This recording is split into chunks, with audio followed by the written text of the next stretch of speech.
Hi there, everybody. Today I'm going to be explaining to you the sequence of events that happen when you take in a breath and you exhale. Much like I need to do after getting home and I need a break.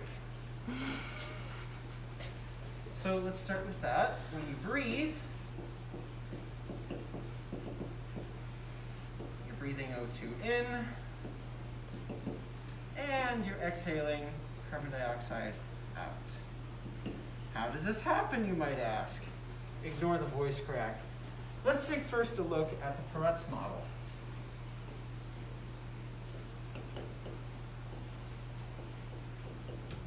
Where, through the process of diffusion across a capillary in between the individual alveolus and the collective alveoli, you get oxygen. Well, first you encounter a molecule of hemoglobin that is deoxygenated, and we call this the T state, bonded to a hydrogen atom. It encounters gaseous oxygen after it's diffused, and then it converts this globular protein into an R state, which we call oxyhemoglobin.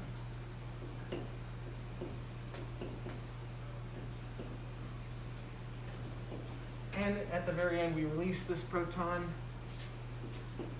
and we account for that in our equation.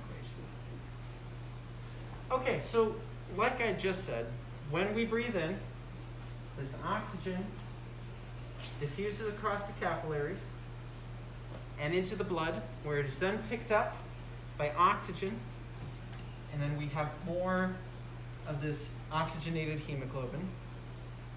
And then what happens is that it goes through arteries towards systemic tissue, and after it reaches the systemic tissue, we have an interaction between hemoglobin and myoglobin. Because the partial pressure of oxygen is lower at the tissue area, we see a release of oxygen from hemoglobin, which is then diffused into the tissues and then picked up by the myoglobin. And then once the myoglobin has it, it then takes it and puts it in cells, and cells undergo fuel metabolism. And the equation for that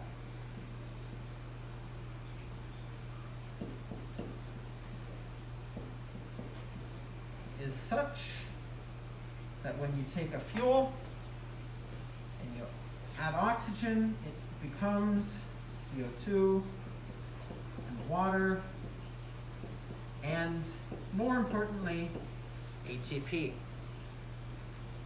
Like I said, we're going to take this to the tissues, and after it's transferred between hemoglobin and myoglobin, it then gets to the cell where fuel metabolism takes place, and we produce some products.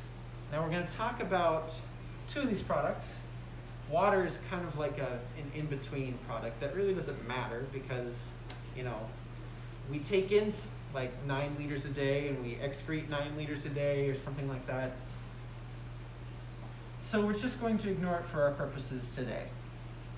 After your cell produces CO2, the CO2 goes into the blood because there's a concentration gradient of more CO2 in the cell and less in the blood, in the tissues, right? We're still at the tissue level.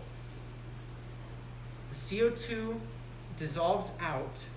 diffuses out, because it is it's released from fuel metabolism, and then it gets converted into bicarbonate, so it can then travel in the blood, which we call this the CO2 wasting equation,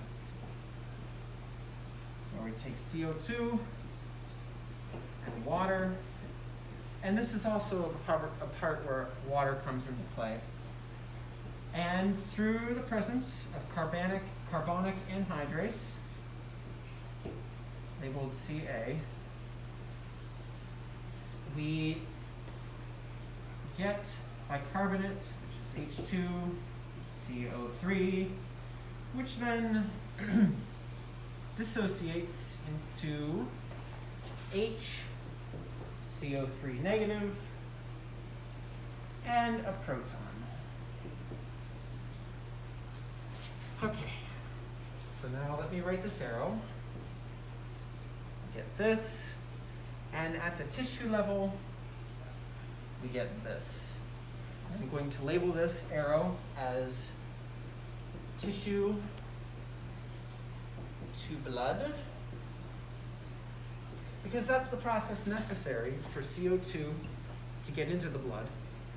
And then we travel up back to the lungs, and we undergo a process that is the exact reversal of this. And I'm going to label that in the lungs. We get a higher prevalence of CO2 in the blood, and we have a concentration gradient where the air that we're breathing in has less CO2 than the CO2 concentration in our blood. So we have this diffusion between the capillary wall and the alveolus, and CO2 gets released. Okay, that sums it up for that part, for the CO2, okay? We're gonna talk a little bit more about this guy at the very end, but for right now, let's take a look at this exercise equation,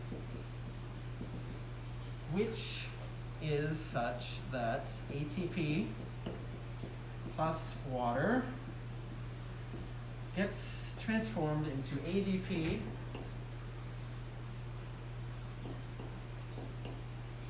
plus inorganic phosphate, and more importantly, energy. We also get a proton, which becomes important when we take into consideration a glance back at our Peretz model. Because these two players, this hydrogen from the CO2 wasting equation and this hydrogen from the exercise equation, these all affect the Peretz model in such a way that Le Chatelier's principle determines that when we have more of either side, a higher concentration of either side, it's going to shift the equation back in a direction of concentration. So when we undergo exercise, we produce more protons, lowering the pH, which increases the concentration of total protons, which shifts more hemoglobin into the T state, which causes a more release of oxygen. And the same thing happens when we take a look at CO2 wasting, is when there's more oxygen being pumped out, we get more CO2 and a higher concentration of protons, which pushes the Peretz model to favor oxygen release. We can also take a look at, because this is really a double-headed arrow. Oxygen is being released more at the tissue level because the tissues are producing hydrides, and at the lungs we're decreasing that because of the concentration gradient of CO2. We're decreasing this, which forces this in the Peretz model in this direction, which means that more oxygen will bind to hemoglobin. And that's all I have to talk to you today about.